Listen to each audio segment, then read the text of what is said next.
안녕하세요. 오늘은 코로나 확진기 6편입니다.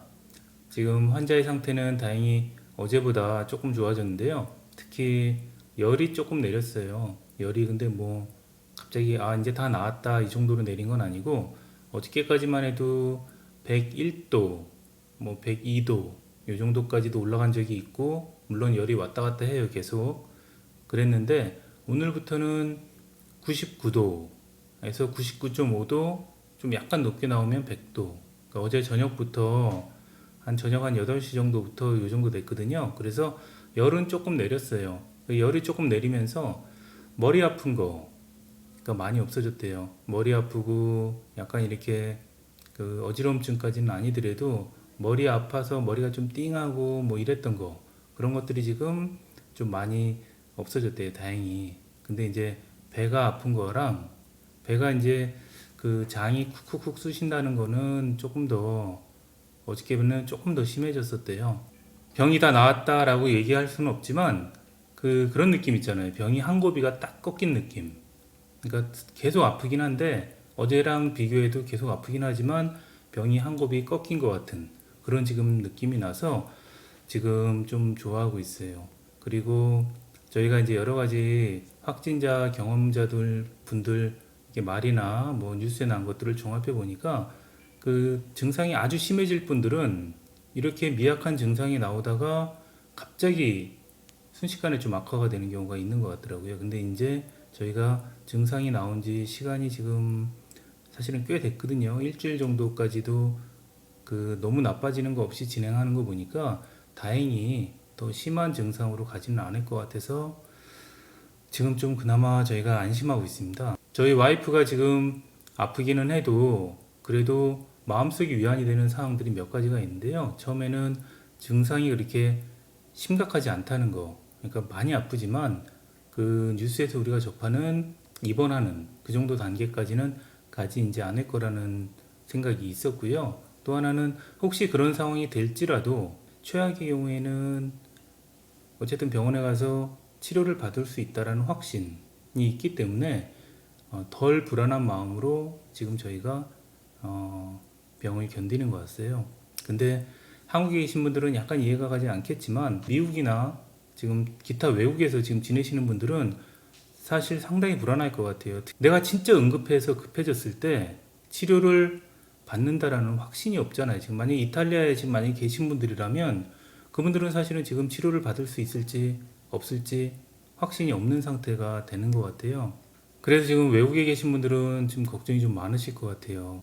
가족 간에 확진자가 생겼을 때 집 안에서 같은 생활 공간에서 격리 생활을 해야 되는 경우 어려운 점을 좀 말씀드릴게요. 현실적으로 불가능한 것도 굉장히 많고 인터넷에서 접했던 것과 정말 너무 다른 것들이 좀 많습니다. 처음에는 이제 우리가 인터넷에서 접한 것들이 굉장히 많기 때문에 여러 가지 방법들이 나와요. 환자가 절대 방에서 나오지 못하게 해라. 그리고 환자를 마주 볼 때는 무조건 마스크를 끼고 24시간 벗지 마라.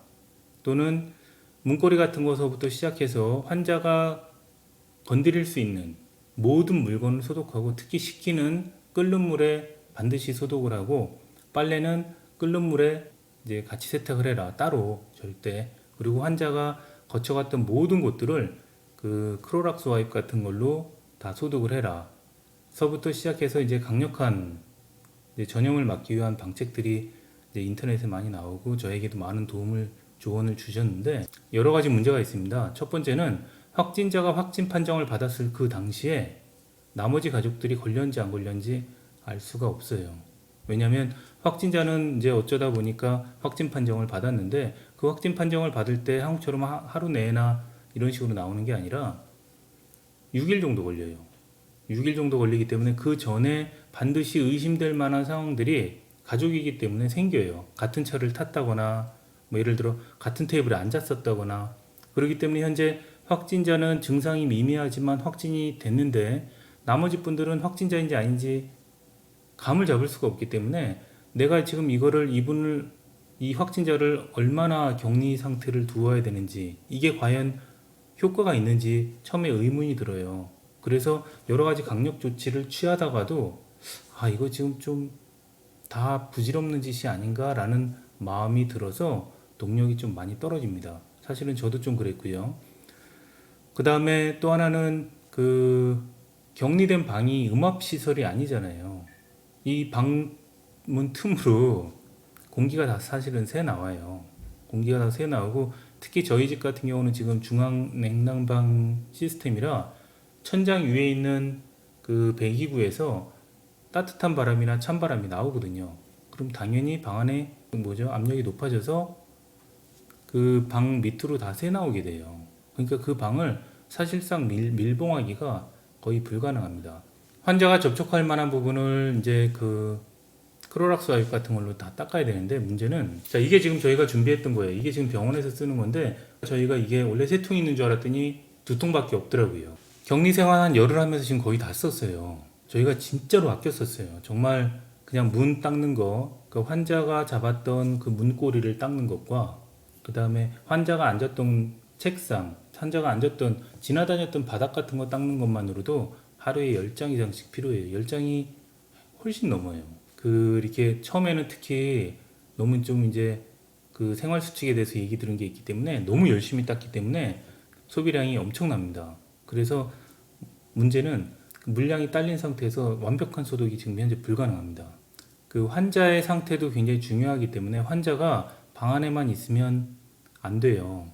그래서 그 환자를 어느 정도 움직이게 하고 환자가 좀 좋은, 그러니까 신선한 공기도 좀 쐬고 이래야 되는데, 이걸 만약에 제일 밀봉이 쉬운 그냥 독방에 가둬놓는다면 환자 상태가 굉장히 심적으로, 육체적으로 안 좋아질 것이 거의 확실하기 때문에 그 방법이 굉장히 힘듭니다. 물론 소독을 열심히 하고 열심히 닦고 열심히 청결하게 하고 하는 모든 것들은 다 가능한 얘기지만 환자를 골방에 가둬놓고 감옥살이 하는 것처럼 할 수는 없어요.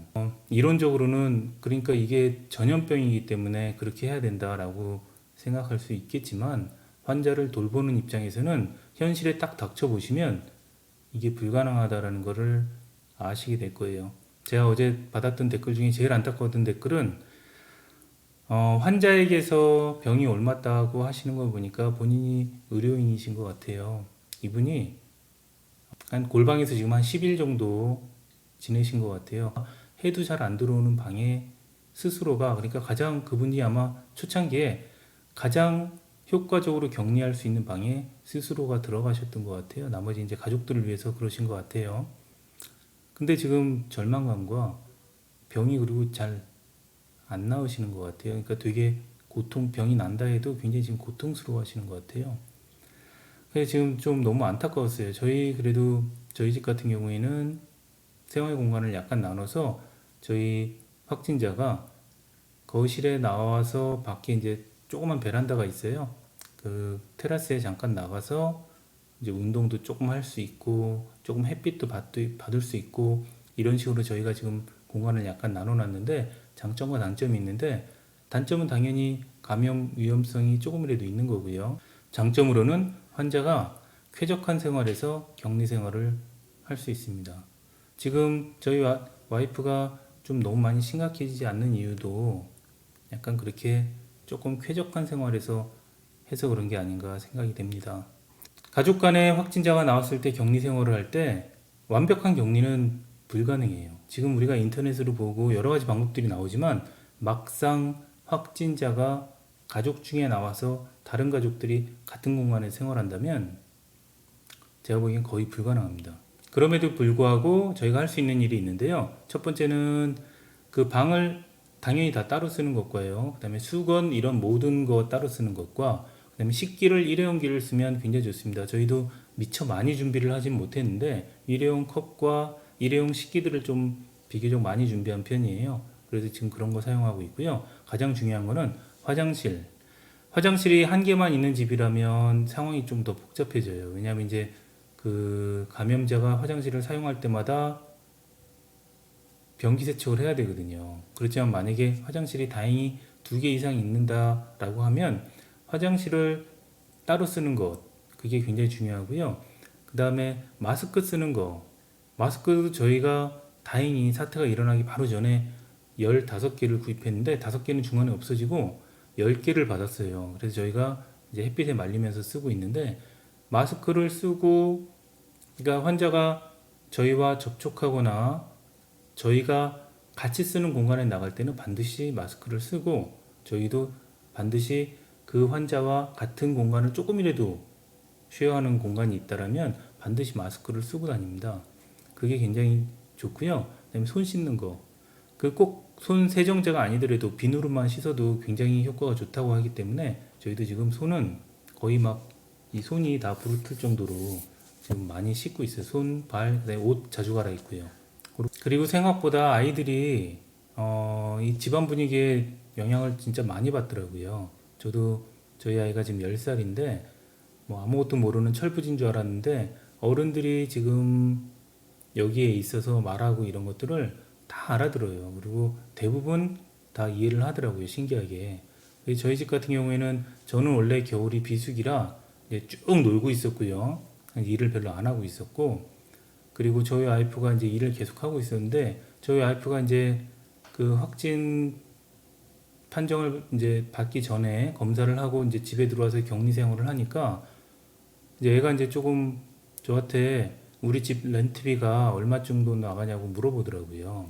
왜 그런가 그래 처음 몰라서 이제 이런저런 얘기했는데 나중에 알고 보니까 이제 우리가 돈을 이제 못 버는 상태가 된 건 줄 알았던 것 같아요. 파산 상태. 유일하게 돈 벌던 지금 엄마가 돈을 못 벌고 우리의 집의 유일한 수입은 유튜브 해서 아빠가 버는 300불 이건 줄 알고 너무너무 걱정을 했대요. 그래서 나중에 이제 아니다. 엄마는 지금 병원에 나가서 일을 안 해도 병원에서 돈을 준다라고 얘기했더니 완전히 지금 안심한 모습을 보여주더라고요. 생각보다 아이들이 그 집안 분위기에 엄마 아빠 걱정하고 이런 거에 영향을 많이 받아요. 다들 힘들긴 하지만 그 아이들한테 그 심리적으로 약간 안정시켜 주는 것도 굉장히 중요한 것 같습니다. 왜냐하면 엄마 아빠들도 지금 다 비즈니스가 안 되고 여러 가지 지금 어려운 상황들이 있기 때문에 격리 상태에서 이제 여러 가지 얘기들을 하는데 생각보다 아이들이 다 알아들어요. 그래서 그것도 조금 이제 신경을 써서 하시는 것이 좋을 것 같습니다. 어제도 많은 응원의 댓글들을 주셔서 너무 감사합니다. 상황상 댓글을 다 못 달아드려서 죄송합니다. 자, 오늘은 코로나 가족 확진기 6편이었습니다. 뭐 썩 좋아지진 않았지만 열이 조금 내리고 병이 한 고비가 딱 꺾였다라는 느낌. 좀 약간은 희망적인 날입니다. 그래서 내일은 조금 더 좋은 소식 갖고 다시 업데이트 해드릴게요.